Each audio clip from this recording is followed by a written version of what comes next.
Record bureau NCRB నమోదు చేసిన లెక్కల్ని పార్లమెంట్లో సమాధానం ఇవ్వడం జరిగింది అధ్యక్ష. ఇందులో రైతుల ఆత్మహత్యలు తగ్గినాయనో మేమేదో అద్భుతాలు సృష్టించినామనో నోరు తెరిస్తే అబద్ధాలు చెప్పే అలవాటు ఉండి అబద్ధాల సంఘానికి అధ్యక్షులు రాలేదు, ఉపాధ్యక్షుడు వచ్చి వర్కింగ్ ప్రెసిడెంట్ వచ్చి మళ్ళీ అదే అబద్ధాలు చెప్తున్నాడు అధ్యక్ష. ఇందులో ఏముంది అధ్యక్ష? మొట్టమొదటి ఆంధ్రప్రదేశ్ 2014లో ఆంధ్రప్రదేశ్లో ఆత్మహత్యలు 160, 2015లో రైతుల ఆత్మహత్యలు 516, 2016లో రైతుల ఆత్మహత్యలు 239, మొత్తం కలిస్తే దాదాపుగా 1000 లోపల అధ్యక్ష. 3 సంవత్సరాలు కలిపి ఆంధ్రప్రదేశ్లో. ఎందుకంటే మనతోని విడిపోయిన ఆంధ్రప్రదేశ్ ఎంబడే 3 సంవత్సరాలు ఆ రాష్ట్రంలో రైతుల ఆత్మహత్యలు 2014లో 160, మళ్ళీ చెప్తున్నా అధ్యక్ష, 2015లో 516, 2016లో 239. ఇది ఆంధ్రప్రదేశ్లో. అదేవిధంగా సీరియల్ నెంబర్ 15లో మహారాష్ట్ర ఉంది అధ్యక్ష. ఎందుకంటే ఈ దేశంలో అత్యధికంగా ప్రతి సంవత్సరం అత్యధికంగా రైతు ఆత్మహత్యలలో మొదటి స్థానాన నిలబడుతున్నది మహారాష్ట్ర. మహారాష్ట్రలో 2014లో 2568, 2015లో 3030, 2016లో 2550. దేశంలో ప్రథమ స్థానంలో మహారాష్ట్ర ఉంది అధ్యక్ష. ఇక ఘనత వహించిన 80,000 పుస్తకాలు చదివిన అపర మేధావి గారి నాయకత్వంలో తెలంగాణ రాష్ట్రం సాధించిన ఘనత ఎంత అంటే 2వ స్థానం అధ్యక్ష. జనాభాలో మనం ఎక్కడో ఉంటాం అధ్యక్ష. మనకంటే 5 అంతల జనాభా ఎక్కువ ఉన్న ఉత్తరప్రదేశ్ లాంటి వాటికంటే తెలంగాణ రాష్ట్రంలో 2014లో అధ్యక్ష 898 మంది రైతులు ఆత్మహత్య చేసుకున్నారు అధ్యక్ష. 2015కు వచ్చే వరకల్లా నెంబరు 1358కి పెరిగింది అధ్యక్ష. 2016లోకి వచ్చే వరకల్లా 632 మంది ఆత్మహత్యలు చేసుకున్నారు అధ్యక్ష. దాదాపుగా 3000 పైచీలకు ఆత్మహత్యలు చేసుకున్నారు అధ్యక్ష. అంటే ఆంధ్రప్రదేశ్ మన నుంచి విడిపోయినాక 1000 లోపల రైతులు ఆత్మహత్య చేసుకుంటే తెలంగాణ వారి నాయకత్వంలో 3000 మంది పైగా రైతులు ఆత్మహత్యలు చేసుకున్నారు. దేశంలోనే మొదటి స్థానం మహారాష్ట్ర అయితే 2వ స్థానం రైతు ఆత్మహత్యల తెలంగాణ. 3 సంవత్సరాల లెక్కలు పార్లమెంట్లో పెడితే ఇది కూడా వాళ్ళ ఘనత. మేము తగ్గించినాం. ఏంది మీ బొంద మీరు తగ్గించింది? నీతో పాటు ఉన్న ఆంధ్రప్రదేశ్ రాష్ట్రం ఎక్కడుంది? నువ్వెక్కడున్నావు? మిగతా రాష్ట్రాలు అన్ని కావాలంటే లెక్క చదువుతా అధ్యక్ష. ఏ రాష్ట్రం కూడా మనకంటే అత్యధిక జనాభా ఉన్న మధ్యప్రదేశ్, ఉత్తరప్రదేశ్ అధ్యక్ష. ఉత్తరప్రదేశ్లో 20 కోట్ల జనాభా అధ్యక్ష. ఉత్తరప్రదేశ్లో 14లో 63 మంది రైతు ఆత్మహత్యలు, 15లో 145 మంది రైతు ఆత్మహత్యలు, 16లో 69 మంది ఆత్మహత్యలు అధ్యక్ష.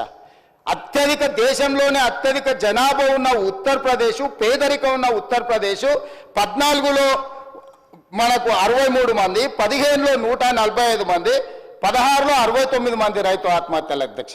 ధనిక రాష్ట్రము, మిగులు రాష్ట్రము. ఇట్లాంటి ధనిక రాష్ట్రంలో, మిగులు రాష్ట్రంలో 14, 15, 16లో దాదాపుగా 3000 మంది రైతులు ఆత్మహత్యలు చేసుకున్నారంటే తలదించుకోవాల్సింది పోయి రైతులకు క్షమాపణ చెప్పాల్సింది పోయి మేము మా గొప్పలు చూడండి, మా తాతలు నేతులు తాగిండ్రు, మీరు మా మూతి వాసన చూడండి, తినడానికి తిండి లేదు కానీ మేము మీసాలకు సంపెంగా నూనె పెట్టుకుంటాం. ఏంటి అధ్యక్ష ఈ గొప్పలని? ఇది ఒక విషయం అధ్యక్ష. అదే విషయంగా రుణమాఫీకి సంబంధించింది అధ్యక్ష. మేము అద్భుతాలు చేసినాం, మీరు వచ్చి అన్యాయం చేసారు రైతులకు. ఇక మీరు అన్యాయం చేయబట్టి ఈరోజు మొత్తం రాష్ట్రం దివాలా తీసిపోయిందని గొప్పలు చెప్పుకున్నారు అధ్యక్ష. నేను వాస్తవాలను తమ ద్వారా తెలంగాణ సమాజానికి, రైతాంగానికి వాస్తవం తెలుసు కాబట్టి వాళ్ళకి తెలిసిన ప్రకారం కర్రు కాల్చారు, వాత పెట్టారు అధ్యక్ష. ఒకసారి అధికారం తీసారు, రెండోసారి డిపాజిట్లు కూడా తీసేసారు అధ్యక్ష. అయినా వాళ్ళు మారతలేరు, మాట కూడా మారతలేదు. మనుషులు మారలేదు, మాటలు కూడా మారలేదు. కానీ నేను వాస్తవాలను అయితే మరి చెప్పాలి కదా అధ్యక్ష. కాంగ్రెస్ పార్టీ ఏం చేసింది అంటారు. కాంగ్రెస్ పార్టీ ఏం చేసిందో కూడా చెప్పాలి కదా అధ్యక్ష. 12 నెలల 1 సంవత్సరంలో మేము ఏం చేసినామని ఇన్నిసార్లు అడుగుతున్నావే. 10 సంవత్సరాలు ఘనత వహించిన మీ ప్రభుత్వం ఏం చేసిందో కూడా ఒకసారి వెనక్కి తిరిగి చూసుకోవాలి కదా అధ్యక్ష. గురువింజ గురించి తెలుసు కదా అధ్యక్ష. గురువింద గింజ అంటారు కదా. కిందంతా నల్లగా ఉంటుంది, పైన ఎర్రగా ఉంటుంది. ఎర్రగా చూసుకొని ఏతులో పడుతుంటుందట, కింద చూసుకుంటే తెలుస్తుంది ఎంత కర్రగా ఉందో. ఇలా వాళ్ళ పాలనలో ఏం జరిగిందో వెనక తిరిగి చూసుకుంటే కదా అధ్యక్ష తెలిసేది. వాళ్ళ గురించే ఒక విషయం చెప్తా అధ్యక్ష. 14లో అధికారంలోకి రాగానే ఎన్నికల మేనిఫెస్టో అప్పుడు ₹1,00,000 రుణమాఫీ చేస్తామన్నారు అధ్యక్ష. 4 విడతలలో చేస్తామని 5 ఏళ్లలో చేస్తామని లేదు అధ్యక్ష. అధికారంలోకి వచ్చినప్పుడే రుణమాఫీ చేస్తామన్నారు ₹1,00,000. కావాలంటే వాళ్ళ మేనిఫెస్టో తీసుకొచ్చి మనం చర్చిద్దాం. కానీ 5 ఏళ్లకు దాన్ని స్ప్రెడ్ చేసి 5 ఏళ్లలో వాళ్ళు కట్టింది ఎంత అధ్యక్ష? 16,143 కోట్ల అధ్యక్ష. ధనిక రాష్ట్రంగా ఏర్పడ్డ తెలంగాణ రాష్ట్రం 72,000 కోట్ల రూపాయలు మాత్రమే అప్పున్న రాష్ట్రం. వాళ్ళకు అప్పచెప్తే ₹1,00,000 రుణమాఫీ చేయడానికి ఆపసోపాలు పడి ఆఖరి సంవత్సరం వరకు వాళ్ళు చేసిన రుణమాఫీ 16,143 కోట్ల అధ్యక్ష. 5 ఏళ్ళు అసలుకు మిత్తి కలిపితే అంతకంత అవుతుంది అధ్యక్ష. మీకు తెలియదు, బ్యాంకులలో మనం డిపాజిట్ చేస్తే కూడా 5 ఏళ్ళకి డబ్బులు ఇస్తారు. దాదాపుగా ₹1,00,000 ఉన్న వాళ్ళకు 80,000 దాకా అప్పు అయింది అధ్యక్ష.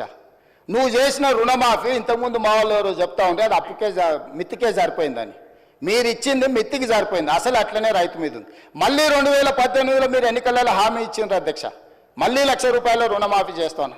పాపం రైతులు మంచోళ్ళు, మా శంకర్ ఇంతకుముందే చెప్పిండు, రైతులు అమాయకులు మంచోళ్ళు, ఏం చెప్పినా నమ్ముతారు, నమ్మి మోసపోతూ ఉంటారండి. నిజమే, రెండోసారి అదే జరిగింది అధ్యక్ష.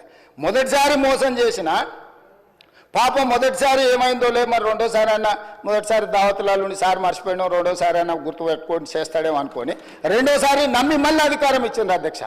రెండోసారి అధికారం ఇచ్చిన తర్వాత వీళ్ళు చేసిన రుణమాఫీ ఎగ్జాక్ట్గా 11,909 కోట్ల రూపాయలు అధ్యక్ష. 5 ఏళ్లలో కలిపి ఎంతమంది రైతులకు అధ్యక్ష? ఒక్క నిమిషం అక్క చెప్తాక, అది కూడా చెప్తాక. 21,35,557 మంది రైతులకు 11,909 కోట్ల 31 లక్షల రూపాయలు అధ్యక్ష వీళ్ళు చేసిన రుణమాఫీ 5 ఏళ్లలో కలిపి. ఇందులో 7,500 నిన్న మనం విచారణకు ఆదేశించిన ఔటర్ రింగ్ రోడ్ అమ్మి తెచ్చి దీంట్లో పోసిరు అధ్యక్ష. కాంగ్రెస్ పార్టీ కష్టపడి సంపాదించి లక్షల కోట్ల రూపాయల ఆస్తిని తయారు చేస్తే అర్ధరాత్రి పూట అప్పనంగా అమ్మేసి అవి తెచ్చి రైతుల ఖాతా ఆఖరి నిమిషంలో రైతుల ఖాతా వేసి వీళ్ళు చేసిందంతా 11,909 కోట్ల 31 లక్షల రూపాయలు అధ్యక్ష. ఇందులో మిత్తి ఎంత పోయిందో తెలుసా అధ్యక్ష? 8,515 కోట్ల రూపాయలు కేవలం మిత్తికి పోయింది అధ్యక్ష. 5 సంవత్సరాలలో 2018 నుంచి 2023 5 సంవత్సరాలలో 21,35,557 మంది రైతులకు నికరంగా వీళ్ళు చేసిన రైతు రుణమాఫీ 3,384 కోట్ల రూపాయలు అధ్యక్ష. ఇది వాస్తవం, ఇవి నిక్కచ్చి లెక్కలు. నిజం చేదుగా ఉంటుంది, ఆ నిజాన్ని మింగడానికి వాళ్ళకు ఓపిక కావాలి, ధైర్యము కావాలా. మీరు చేసిన రెండవ విడత రుణమాఫీ 5 సంవత్సరాలలో 11,909 కోట్ల రూపాయలు అయితే ఇందులో మిత్తికి పోయింది 8,515 కోట్ల రూపాయలు. మీరు అస్సలు కట్టిందే లేదు, అసలు మాఫీ చేసిందే లేదు. మీ చరిత్ర ఇది. 2014 నుంచి 18 డిసెంబర్, 2018 డిసెంబర్ నుంచి 2019 డిసెంబర్ 7 తారీఖు వరకు, అంటే మా ప్రభుత్వం ఏర్పాటు చేసే వరకు మీరు చేసిన రుణమాఫీ ఇది. ఇక మా వరకు వస్తే అధ్యక్ష, ఎందుకంటే తెలంగాణ వచ్చినాక 3 విడతలుగా రుణమాఫీ జరిగింది అధ్యక్ష. 14 నుంచి 18, 18 నుంచి 23, 23 నుంచి 24, ఒక సంవత్సరంలో 10 ఏళ్లలో వాళ్ళు చేసిన రుణమాఫీ మిత్తిలు తీసేస్తే గుడుసున్న అవుతుంది అధ్యక్ష. మొదటిసారి 16,000, రెండోసారి 11,000, అంటే దాదాపుగా 10 ఏళ్లలో వాళ్ళు 27,000 కోట్ల రూపాయలు చేసిర్రు అధ్యక్ష. వాళ్ళు చేసిన ఒక 5-10 కోట్లు అక్కడ ఇక్కడ వేసుకుంటే 27,000 కోట్లు వాళ్ళు చేసిర్రు అధ్యక్ష. ఇక మా ప్రభుత్వం ఏం చేసింది, మన ప్రభుత్వం ఏం చేసింది అధ్యక్ష? ఈ లెక్క చెప్పాలి కదా. మరి ఇప్పుడు నేను ఈ లెక్క చెప్తేనే కదా వాళ్ళకు వాస్తవాలు, వాళ్ళకు కానీ ప్రజలకు కానీ తెలిసేది.